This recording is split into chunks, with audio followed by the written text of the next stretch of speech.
Allora siamo con Checco Compagno. Checco, un bel partitone, l'hai risolto a 28 dalla fine.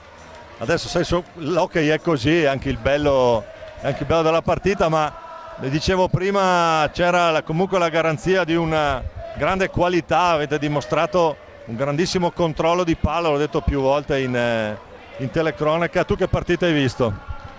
Sicuramente credo che sia stata una bella partita, credo che ci siamo affrontati molto a viso aperto e credo che Valdagno sia una squadra veramente, veramente forte. Un po' mi preoccupava questa partita alla vigilia perché comunque sono giovani ma hanno tanta qualità, patinano tanto veloce, sono forti, puntano, fanno tanto uno contro uno e per un giocatore star lì a difendere magari 20-30 secondi ti mette tanto in difficoltà, quindi penso che noi abbiamo fatto una partita molto più, diciamo, sotto qualche punto di vista un pochino più l'abbiamo messo sul piano un pochino più del possesso, cercare di fare un possesso più lungo possibile, che magari questo ci aiutava poi ad arrivare in porta. Sì, l'abbiamo sottolineato appunto in telecronaca, ha fatto un gran possesso, pochissimi errori, credo che tu tutta la partita hai sbagliato un passaggio lì proprio, poi ecco alla fine. Comunque altri 3 punti per Lodi che rimane nelle parti alte della classifica, complimenti.